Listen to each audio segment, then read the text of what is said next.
2024 সালে মুসলমানদের অবস্থা এমন কেন? কাউকে জিজ্ঞেস করতে হবে না, কোনো মন্ত্রীর কাছে যেতে হবে না, কোনো টেনশন করতে হবে না। কোরআনের যদি বিশ্বাস থাকে, কোরআনের একটা অক্ষরের উপরে যদি বিশ্বাস থাকে, কোরআন বলে দিছে মুসলমান কখন তোরা লাত খাবি রে? তোদের পিঠের চামড়াতে অন্য জাতির পায়ের জুতা হবে রে। হে মুসলমান, কখন তোদেরকে রোডের কুত্তার মতো ব্যবহার করবে অন্য জাতি? যখন তোরা 8টা জিনিসের প্রেমে পড়ে যাবি, 3 জনকে যখন তোরা তুচ্ছ মনে করে নিবি, তখন জেনে নে তোদেরকে রাস্তার কুত্তার মতো আর ময়দানের ফুটবলের মতো ব্যবহার করবে। এটা কোরআন বলে দিয়েছেন। কুল ইন কানা আবাউকুম ওয়া আবনাউকুম ওয়া ইখওয়ানুকুম ওয়া আজওয়াজুকুম ওয়া আশীরাতুকুম ওয়া আমওয়ালুন ইকতারাফতুমুহা ওয়া তিজারাতুন তাখশাউনা কাসাদাহা ওয়া মাসাকিনু তারদাউনাহা। সে 8টার মহব্বত কি? বাপের মহব্বত, সন্তানের মহব্বত, ভাইয়ের মহব্বত, বিবির মহব্বত, বন্ধু বান্ধবের মহব্বত, সঞ্চিত মালের মহব্বত এবং চাকরি বাকরি ব্যবসা বাণিজ্যের মহব্বত। যে ঘরটা তুই বানিয়েছিস এই ঘরের মহব্বত। 8টা জিনিসকে আঁকড়ে ধরে পড়ে থাকবি, তোদের কাছ থেকে 3খানা জিনিস বিদায় নিয়ে নেবে, তোদের ভিতরে পাওয়া যাবে না। একটা হলো কি? আহাব্বা ইলাইকুম মিনাল্লাহ, আল্লাহর মহব্বত থাকবে না, ওয়া রাসূলিহি, এবং রসুলের মহব্বত থাকবে না, ওয়া জিহাদিন ফি সাবিলিহি, আল্লাহর রাস্তায় নিজেকে বের করে আল্লাহর দ্বীনকে আগে বাড়ানোর মহব্বত থাকবে না। যখন এই 3টে জিনিসের মহব্বত থাকবে না আর 8টা জিনিসের মহব্বত বেড়ে যাবে, তখন আমার আল্লাহ বলছেন ফাতারাব্বাসু হাত্তা ইয়াতিয়াল্লাহু বিআমরিহি ওয়াল্লাহু লা ইয়াহদিল কওমাল ফাসিকিন। অপেক্ষা করো, অপেক্ষা করো।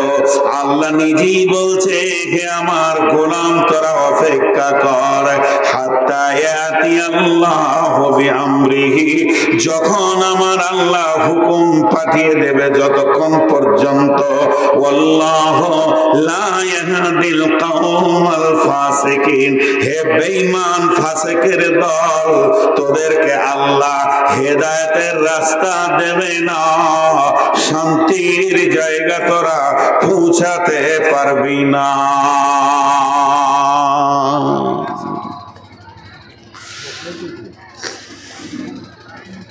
ভারতবর্ষে যে মন্ত্রীগুলো আছে একটা লিস্ট করেন, আমি তার কাগজ এই ইস্তাহারটাই দেখাই। 25-30টা ভারতবর্ষের মন্ত্রীদের লিস্ট করেন, যে শেষকালে এইদিকে লেখেন মুসলমানদের পক্ষে কে, কেউ লয়, সব লাল কালি, দেখতে পাচ্ছে না। ভারতবর্ষ কেন, বাংলাদেশেও না, বাংলাদেশ কেন, ফিলিস্তিনেও না, ফিলিস্তিন কেন, সুদান নাইজেরিয়াতেও না। এখন বলেন এরা যে মুসলমানদের ওপরে নারাজ, এতে কোনো টেনশন নাই। কাগজ কলম নিয়ে অঙ্ক করে বসে দেখেন, স্বয়ং আল্লাহই আমাদের ওপরে নারাজ। আল্লাহ রাজি আছে? আল্লাহ আমাদের ওপরে রাজি নেই। শেষ ওইটাই, আল্লাহ আমাদের ওপরে রাজি নেই। বিশ্বনবী বলছেন, আমি তোমাদের জন্য 2টি রাস্তা ছেড়ে দিয়ে গেলাম, কোনোদিন তোমরা গুমরাহ হবে না, যতদিন ওই দুটিকে টিপে ধরে থাকবে, একটা হলো কিতাব আল্লাহ, দুইটা হলো সুন্নতে রাসূলি।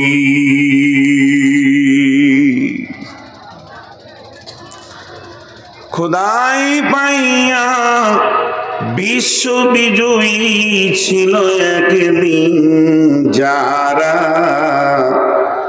আল্লাহরে হারায়ে ভীত পরাজিত আজ দুনিয়ায় তারা। আল্লাহর সঙ্গে যুক্ত সদাই ছিল যাহাদের মন, দুঃখে রোগে শোকে অটল ছিল যাহারা সর্বক্ষণ। ওই বুড়া বিড়ি খেয়েছে, দেখেন ওর গন্ধতে আমি এখানে টিকতে পারছি না। এবার বলেন ভারতে লাত খাবে কি খাবে না? এই বুড়া বয়সে বিড়ি টেনে আমার এখানটা একদম পুরা গন্ধ করে দিল। ওকে হায়াও নাই, সরবও নাই, স্টেজের সামনে বিড়ি খেয়েছে, বেয়াদব নালায়েক। কথা মুখ থেকে আর বের হচ্ছে না, আমার বমি বমি ভাব হয়ে গেল। বলেন এবার বিজেপি জিতবে না ও জিতবে? আহা, স্বয়ং আল্লাহর মার এটা চলছে।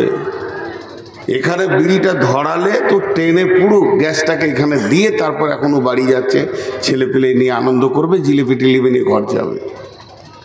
ওটাই তো কবি নজরুল বলছে, আল্লাহ পাইয়া বিশ্ব বিজয়ী ছিল একদিন যারা, আল্লাহরে হারায়ে ভীত পরাজিত আজ দুনিয়ায় তারা।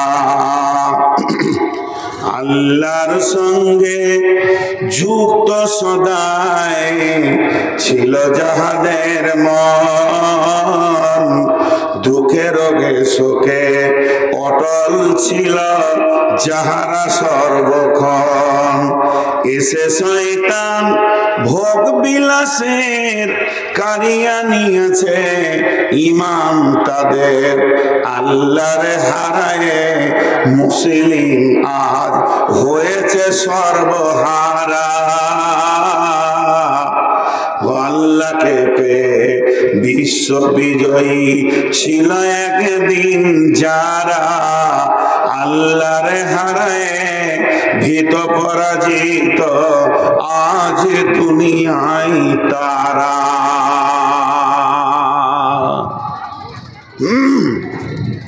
পাশে আমার ওস্তাদ বসে আছেন, জিজ্ঞেস করলেন কি বললে আপনারা বসবেন? মাথায় বিগার আছে? এই বসতে বলছি তো দাঁড়িয়ে আছো।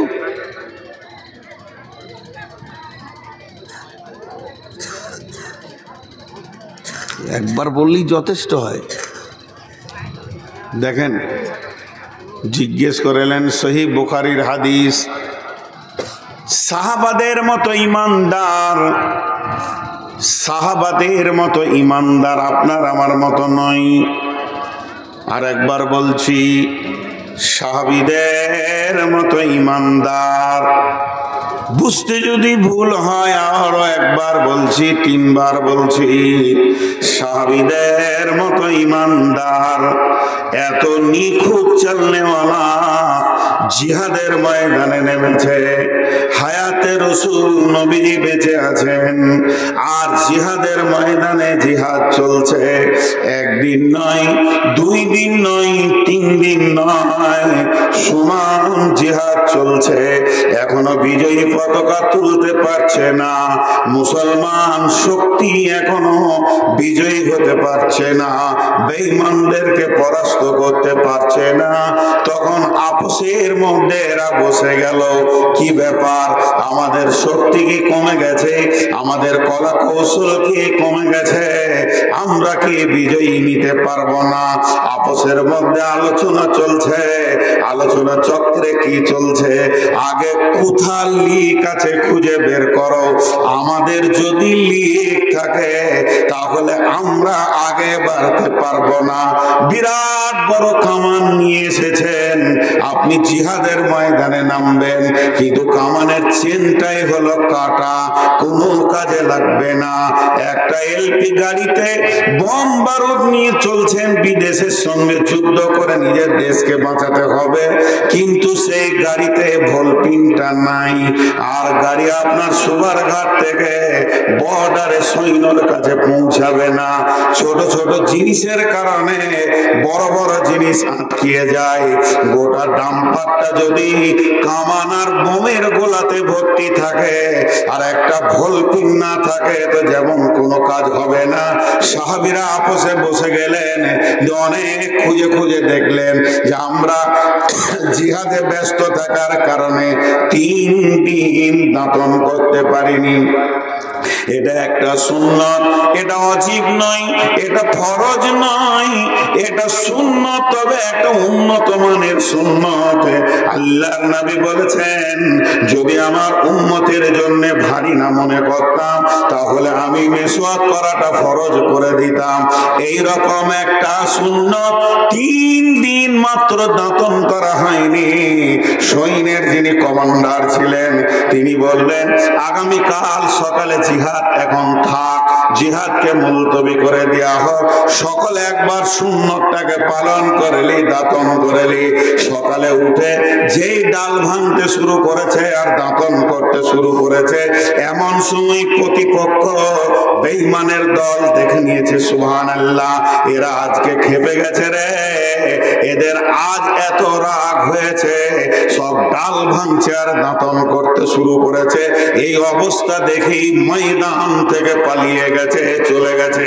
অতএব বন্ধুরে, পৃথিবীর যত কলা কৌশল আছে, পৃথিবীর যত ব্রেন আছে, পৃথিবীর যত আইন আছে, দ্বারস্থ হন, কোনো কাজে আসবে না যদি আল্লাহ নারাজ থাকে। আল্লাহ রাজি হলে আপনার রাতারাতি বিজয়ী দেবে।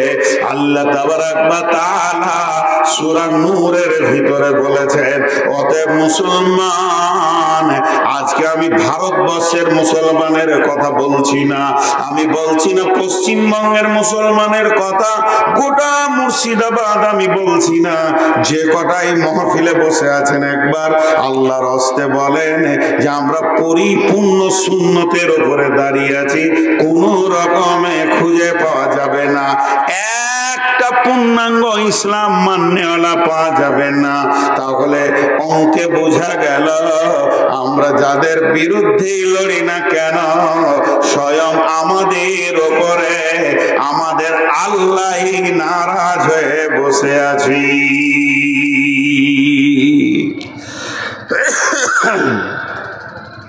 বাবরি মসজিদটা চলে গেল, কি দুঃখ, আমারও দুঃখ। আমিও মুসলমানের রক্তে জন্ম নিয়েছি, কষ্ট আপনি যতটা পেয়েছেন অতটা আমি পেয়েছি, কিন্তু আমার যুক্তিটা খালি একবার আপনি কেটে দেন। আপনার গ্রামের মসজিদটা এখনো ঢুকেছেন? আপনি হক কথা বুকে রেখে বলতে শিখেন। আল্লাহ কোরআনে বলছেন, ওয়াইজা কুলতুম ফাদিলু, ইনসাফের সঙ্গে কথা বলো। যদিও তোমার নিকট আত্মীয় হয়, যতগুলি লোক আছেন একবার মুখ খুলে বলেন, ওরা আগে মসজিদ নিয়েছে না আমরা আগে মসজিদ ছেড়েছি? আমরা ছেড়ে দিয়েছি, পতীত ছিল, ওরা আবার শুরু করেছে, তো করুক, তোর আবার এত ব্যথা কিনা? কদিন আগে মনে হয় দিনাজপুর কি মালদাতে বলছিলাম যে হিন্দুরা মসজিদ ঢুকতে শুরু করেছে, স্বয়ং ওদের রাম মসজিদে ঢুকলো, এবার ওরা আস্তে আস্তে ঢুকবে, ঢুকুক, এ তো ভালো খবর।